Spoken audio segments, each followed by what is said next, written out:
साथियों नमस्कार। आज के इस टॉपिक में हम जल प्रदूषण यानी कि वाटर पोल्यूशन पर चर्चा करेंगे। सबसे पहले हम ये देखते हैं कि हाइड्रोस्फीयर जिसे हम जलमंडल कहते हैं से हमें जल प्राप्त होता है और जो संपूर्ण पृथ्वी है उस पर जल हमें 3 सोर्स से मिलता है। एक धरातलीय जल जिसको हम सरफेस वाटर कहते हैं, दूसरा भूजल जिसको हम ग्राउंड वाटर कहते हैं और तीसरा वो महासागर या ओशियंस जिनको बोलते हैं, जैसे अंध महासागर है, हिंद महासागर है या प्रशांत महासागर है, ये बड़े महासागर है। तो जो महासागरों का जल है वो खारा होता है और मानव उपयोग के या किसी अन्य उपयोग के नहीं आता। तो जलमंडल में जो पूरा जल है उसका 97.4% जल है वो खारा जल है और उसको लवणीय जल कहते हैं, जो मानव के लिए अनुपयोगी है। और शुद्ध जल या फ्रेश जल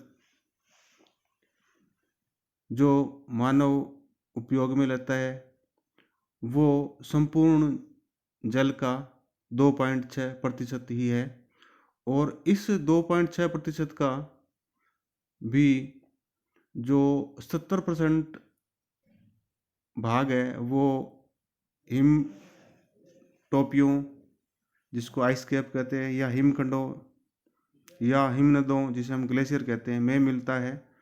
और कुछ जल यानी जो फ्रेश जल है या शुद्ध जल है उसका 22.21% जल है वो भूजल या ग्राउंड वाटर के रूप में मिलता है और जो सरफेस वाटर है वो बहुत कम है।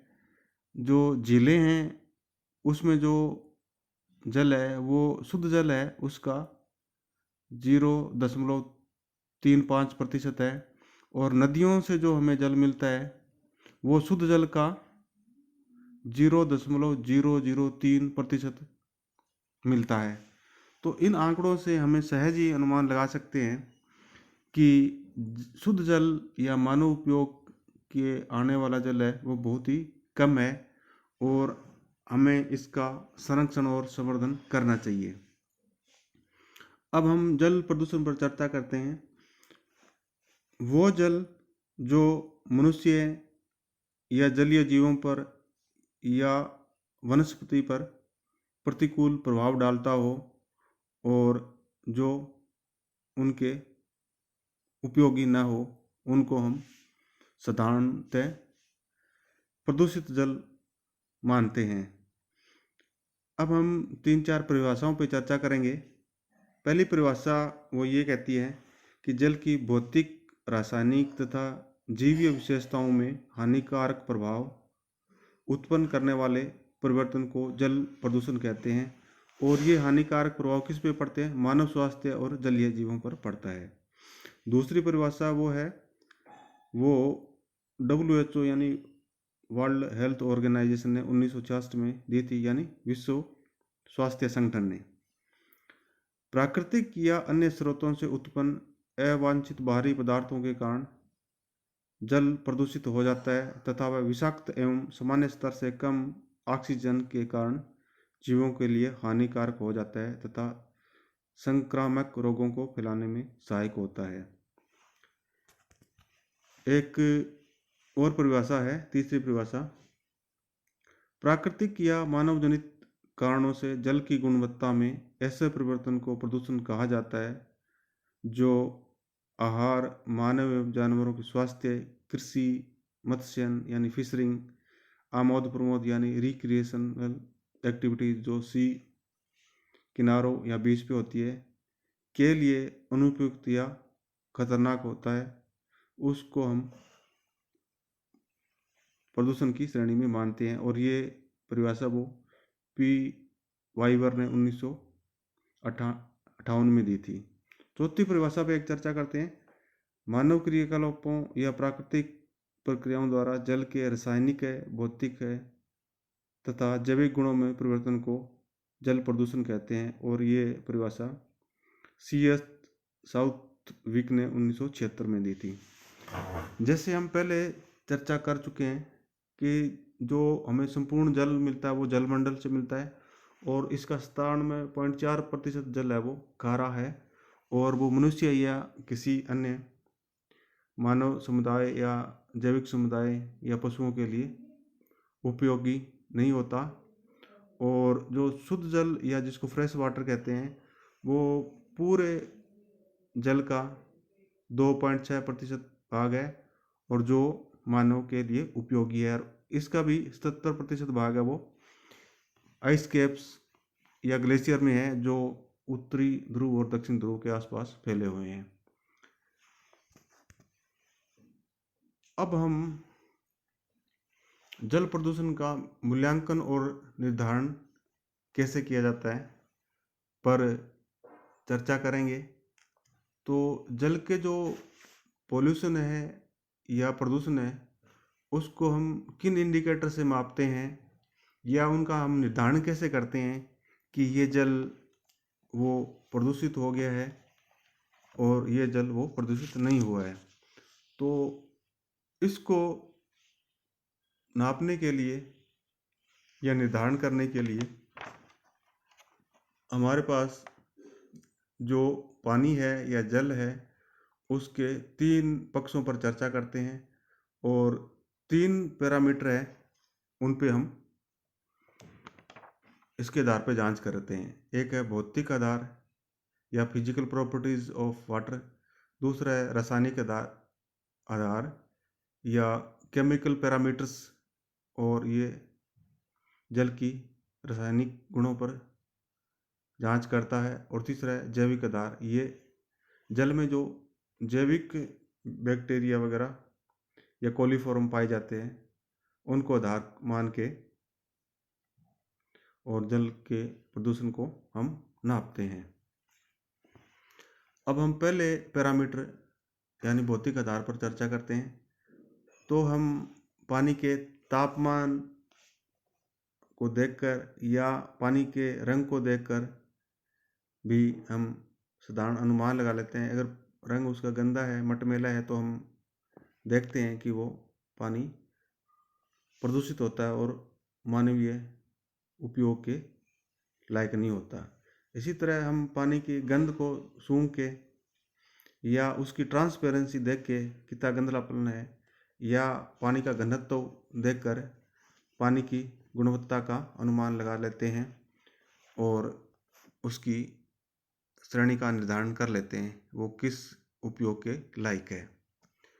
दूसरा जो क्राइटेरिया है वो है जल के रासायनिक गुण, यानी जल में लवणता कितनी है, यानी नमक की कितनी मात्रा घुली हुई है, और वो मात्रा मानव या अन्य जीव समुदाय के लिए उपयोग के लायक है या नहीं।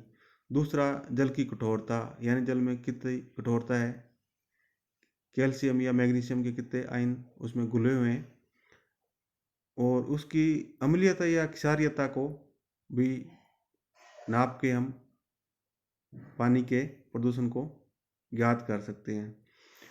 उसके बाद में जो क्राइटेरिया वो घुली हुई ऑक्सीजन या डिजॉल्व्ड ऑक्सीजन या जैव ऑक्सीजन मांग, जिसको बायोलॉजिकल ऑक्सीजन डिमांड कहते हैं, या रासायनिक ऑक्सीजन मांग जिसको केमिकल ऑक्सीजन डिमांड कहते हैं। ये जो 3 क्राइटेरिया है DO, BOD और COD, ये पानी के रासायनिक प्रदूषण को मापने के बहुत महत्वपूर्ण पैरामीटर है, और इन पैरामीटर को मान के ही ज़्यादातर पानी का रासायनिक विश्लेषण किया जाता है। इसके अलावा पानी में pH का मान, यानी हाइड्रोजन आयन की कितनी मात्रा है, उसको मापकर भी हम पानी के रासायनिक प्रदूषण को माप सकते हैं। इसके अलावा हम ये भी देखते हैं कि पानी में कितने केमिकल्स मिले हुए हैं, जैसे अमोनिया है, नाइट्रेट है, या नाइट्राइट्स की मात्रा कितनी है, या भारी धात्विक पदार्थों की मात्रा कितनी है, जैसे पारा है, सीसा है, कैडमियम है, क्लोराइड्स है, ये जो फैक्ट्रीज होते हैं उनसे निकल के पानी में मिल जाते हैं और ये मानव स्वास्थ्य के लिए बहुत हानिकारक होते हैं। इसके अलावा एग्रीकल्चर सेक्टर में हम कीटनाशी है, शाकनाशी है या रोगनाशी है, उनका भी प्रयोग करते हैं और पानी में इन रसायनों की कितनी मात्रा है इसके आधार पर भी पानी के प्रदूषण को नाप सकते हैं। इसके अलावा और केमिकल जैसे डिटर्जेंट, साबुन वगैरह कितनी है उनके आधार पर भी पानी के प्रदूषण को नापते हैं। तीसरा जो इंडिकेटर या पैरामीटर है जो पानी के प्रदूषण को नापने के लिए काम में लिया जाता है वो होते हैं जैविक प्राचल या जैविक पैरामीटर्स जिसको बोलते हैं। और पानी में हम देखते हैं बैक्टीरिया, कालीफार्म, शैवाल, वायरस आदि कितनी मात्रा में है और वो ह्यूमन कंजम्पशन के अनुकूल है कि नहीं है।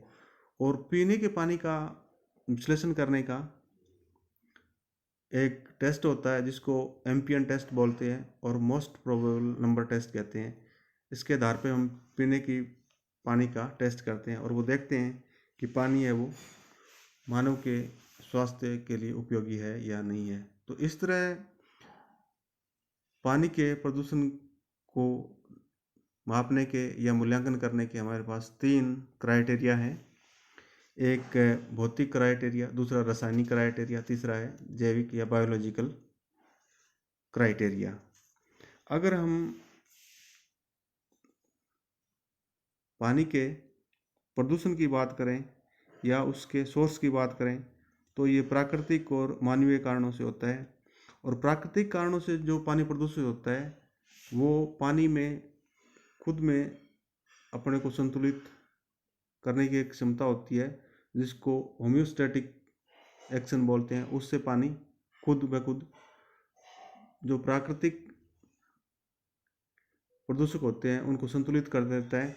लेकिन मानव जनित या औद्योगिक जनित केमिकल होते हैं वो इसकी सीमा से ज़्यादा हो जाते हैं और जिसके कारण क्या है कि पानी है वो विषाक्त हो जाता है और प्रदूषित हो जाता है और वो ह्यूमन कंजम्पशन के लायक नहीं रहता। तो इस तरह इस वीडियो में हमने देखा कि जल हमारे लिए कितना उपयोगी है और जो फ्रेश वाटर है वो कूल वाटर का 2.6% है। और हम पानी के प्रदूषण को 3 क्राइटेरिया के आधार पे भौतिक कारक, रासायनिक कारक और जैविक कारक के आधार पे हम उसकी प्रदूषण का मूल्यांकन या उसकी गुणवत्ता की जांच कर सकते हैं। आशा है ये वीडियो आपके लिए लाभदायी सिद्ध होगा और यूनिवर्सिटी एग्ज़ाम में इस यूनिट से इस पर अक्सर क्वेश्चन पूछे जाते हैं। इस वीडियो को अधिक से अधिक बच्चों में शेयर करें ताकि वो भी लाभान्वित हो सकें और चैनल को सब्सक्राइब करें। धन्यवाद।